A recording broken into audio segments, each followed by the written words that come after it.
ગોંડલમાં ગણેશ જાડેજાના જન્મદિવસ નિમિત્તે રાજકીય સમાધાનનો માહોલ જોવા મળ્યો હતો। સમાધાન બાદ રાજુ સોલંકીની ગોંડલમાં એક વિશેષ ઉપસ્થિતિ જોવા મળી હતી। વિરોધ કરનારાઓને રાજુ સોલંકીએ ગોંડલ ઉપરથી જડબાતોડ જવાબ આપ્યો હતો।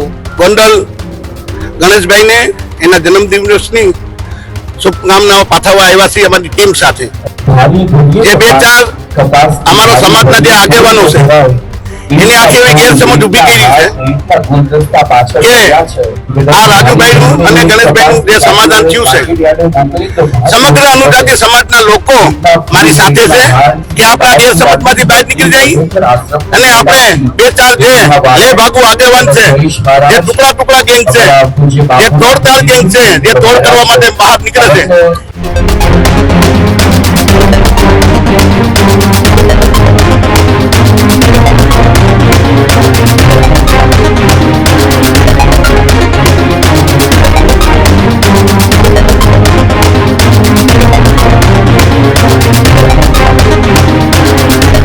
તો થોડા દિવસ પહેલા ગણેશ ગોંડલ અને રાજુ સોલંકી વચ્ચે જે સમાધાન થયું હતું એ સમાધાન બાદ આજરોજ ગણેશ ગોંડલના જન્મદિવસના કાર્યક્રમમાં રાજુ સોલંકી ઉપસ્થિત રહ્યા હતા।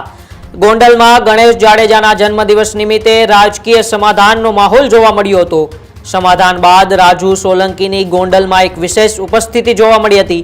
વિરોધ કરનારાઓને રાજુ સોલંકીએ ગોંડલ ઉપરથી જડબાતોડ જવાબ આપ્યો હતો તો ગેરસમજ ઊભી કરનારાઓથી સાવધાન રહેવા પણ લોકોને અપીલ કરી હતી। તોડબાજ ગેંગની વાતોમાં ન આવવા યુવાનોને વિનંતી કરી તો ભૂતકાળની ગેરસમજ દૂર થઈ અને હવે સુખદ સમાધાન અત્યારે ગોંડલ અને જૂનાગઢના રાજુ સોલંકી અને ગોંડલના જયરાજસિંહ જાડેજાના પરિવાર વચ્ચે જે થોડા દિવસ પહેલા થયું હતું તે બાદ ગણેશભાઈ અને રાજુ સોલંકી બંને વચ્ચે સમાધાનની પણ જાહેરાત થઈ હતી। જૂનાગઢ જિલ્લા અનુસૂચિત જાતિ દ્વારા સમાજની ટીમ અને સાથે રાજુ સોલંકી પણ હાજર રહ્યા તો ગણેશ જાડેજાને જન્મદિવસની શુભેચ્છાઓ પણ અનુસૂચિત જાતિએ પાઠવી હતી। તો રાજુ સોલંકીએ જે તેમનો ઓડિયો વાયરલ થયો હતો અને તેઓએ જે આવેદનપત્ર આપ્યું હતું તે મામલે પણ તેઓએ સ્પષ્ટતા કરી।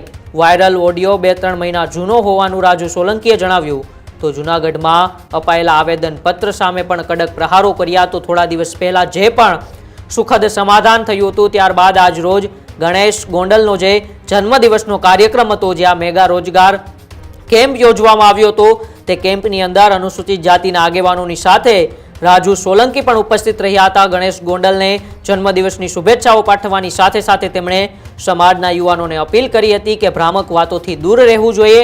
હવે કોઈ પણ પ્રકારની એવી કડવાશ જાડેજા પરિવાર અને સોલંકી પરિવાર વચ્ચે નથી રહી। સૌ પ્રથમ હું ગોંડલ ગણેશભાઈને એના જન્મદિવસની શુભકામનાઓ પાઠવવા આવ્યા છીએ અમારી ટીમ સાથે।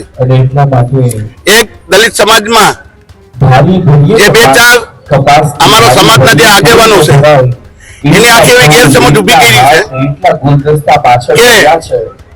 કે આ રાજુભાઈનું અને ગણેશભાઈનું જે સમાધાન થયું છે સમગ્ર અનુજાતિ સમાજના લોકો મારી સાથે છે, ગણેશભાઈ સાથે છે, જયરાજસિંહ બાપુ સાથે છે।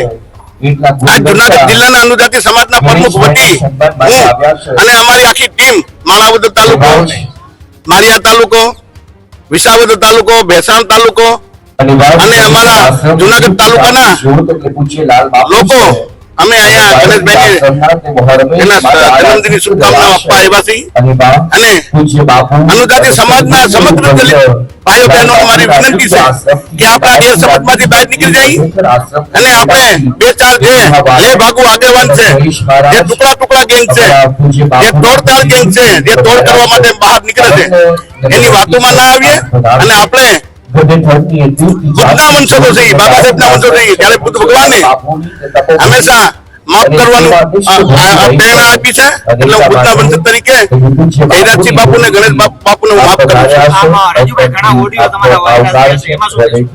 જે ઓડિયા છે જે તે સમયના ઓછામાં ઓછા 2-3 મહિના પહેલાના મારા ઓડિયા છે અને જ્યારે હું અને મારો પરિવાર સેફ ના હોય તો અમે સમાજ સેવા કેવી રીતના કરી શકીએ? એક ભાઈએ મારો જે 10 કરોડ રૂપિયાનો વિડીયો મૂક્યો છે એને મેં કીધું કે આ ભાઈ સમાધાન નથી કરવું, 10 કરોડ રૂપિયા દેવાની છે એટલે આપણે સમાધાન નથી કરવું. પણ મારે સમાજ જયારે મારો પરિવાર સેફ ના હોય, હું સેફ ના હોય તો મારો સમાજ કેવી રીતે સેફ રહે? કે મારો પરિવાર સેફ તો હું સેફ.